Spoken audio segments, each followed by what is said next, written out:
Oh, kawan-kawan semua, apa kabar? Semoga sampai dengan hari ini sehat semua. Selamat bergabung di channel Garuda Langit, channel yang membahas seputar sepak bola Timnas Indonesia.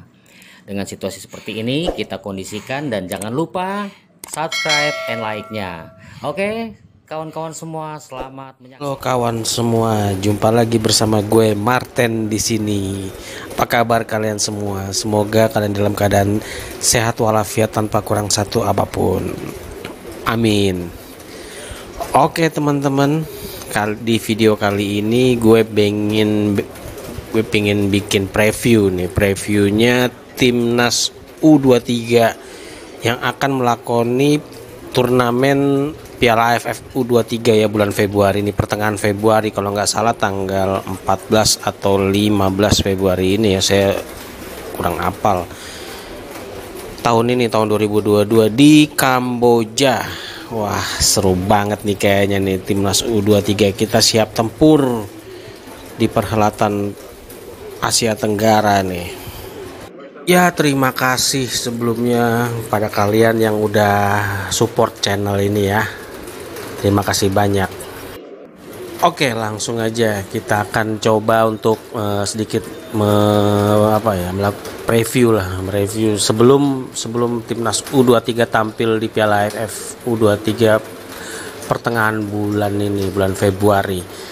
Kebetulan Timnas U23 kita adalah juara bertahan ya. Karena tahun 2019 kita juara AFF U22, dulu namanya U22, sekarang jadi U23. Mungkin kebijakan AFF untuk merubah. Oke, kita ini datang ke turnamen ini sebagai juara bertahan ya. Dan Coach Sintayong sangat cerdas sekali. Karena apa? Karena di media itu tidak membawa para pemain-pemain yang berkarir di luar negeri untuk Piala AFF U23 kali ini. Gue bilang cerdas karena Coach Sintayong itu mau memberikan kesempatan kepada para pemain lokal ya, ini yang berkarir di Liga Indonesia, dan juga pemain-pemain muda proyeksi Piala Dunia U20 seperti Ronaldo Kuate, Marcelino, itu kan proyeksi Piala Dunia U20 nanti.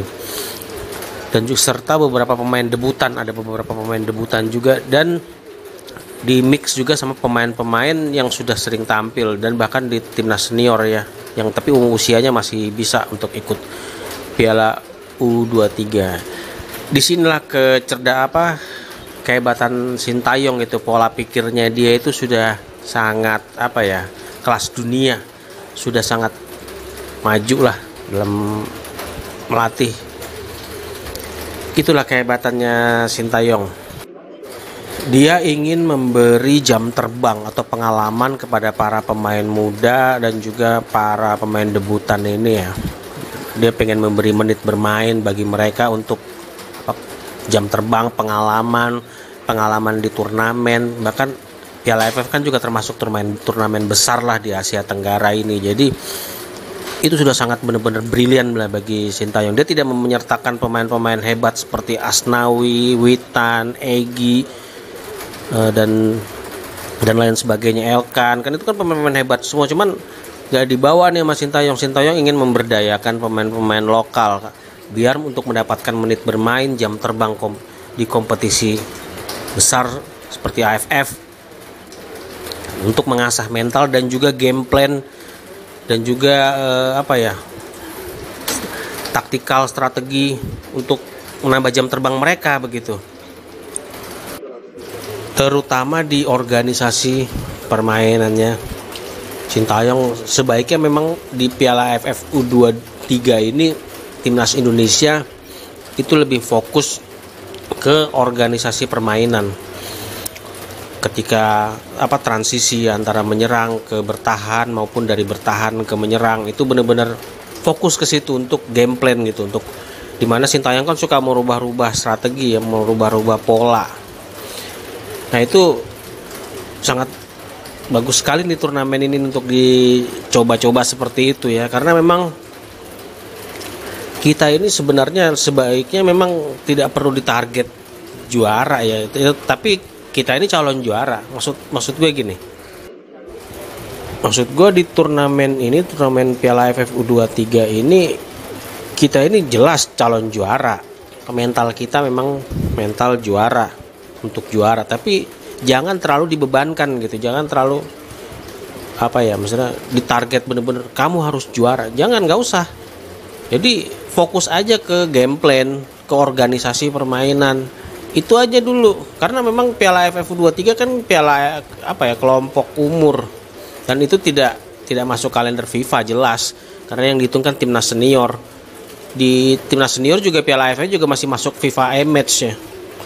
Jadi fokus aja ke game plan. Tapi memang kalau juara ya alhamdulillah, itu bonus dari perjuangan dan fokus anak-anak di lapangan. Mendapatkan backup gitu dari para pemain lainnya. Jika misalnya pemain seperti Asnawi cedera ataupun suspend, itu punya backup yang setara gitu. Makanya Coach Sintayong cerdas, saya bilang dari awal. Karena dia bawa pemain-pemain muda, para pemain-pemain debutan itu biar dapat jam terbang juga, biar dapat mental juga, untuk meningkatkan fisiknya juga.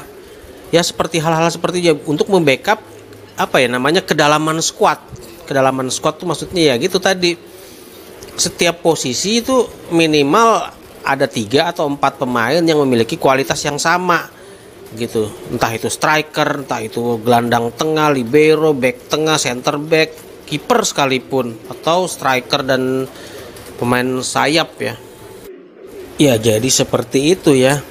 Cerdasan dari Sintayong. Memang dia pengen membangun pondasi di sepak bola Indonesia. Jadi setiap ada turnamen tidak melulu pemain yang itu-itu saja dibawa gitu. Dia pengen merata. Ya pengen semua pemain di Indonesia itu bisa merasakan merata lah, dan punya backup, punya kedalaman squad yang bagus begitu. Terus balik lagi ke tentang mental tadi ya. Kita ini calon juara lah, kita Indonesia. Jangan pernah mengatakan bahwa wah mereka Thailand, wah mereka Vietnam. Jangan pernah mengatakan itu. Katakan kita Indonesia. Mereka yang harus waspada sama kita. Mental harus dirubah, mindset anak-anaknya harus dirubah ya. Wah, saya udah kayak pengamat jago aja. Adalah, yang penting seperti itu pokoknya.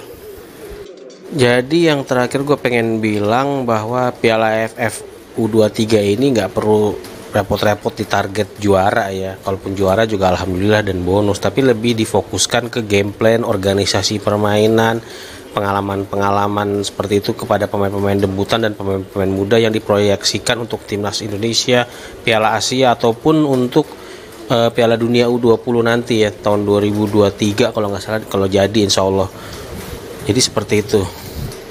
Jadi lebih fokus ke game plan atau ke organisasi permainan. Dan ya itu, semoga juara. Itu kalau penjuara juga bonus. Oke kawan-kawan, mungkin itu saja ya. Karena waktu juga nih, gue harus cabut juga nih. Ya sampai jumpa lagi di video-video gue selanjutnya. Ini video singkat gue ya, karena memang waktu gue ada keperluan yang harus gue ikutin. Jadi ya sampai di sini dulu kawan-kawan semua. Sampai ketemu lagi di video-video gue selanjutnya. Salam sepak bola, semoga semua pada sehat, jaga kondisi, jaga kesehatan. Oke, assalamualaikum warahmatullahi wabarakatuh. Dadah.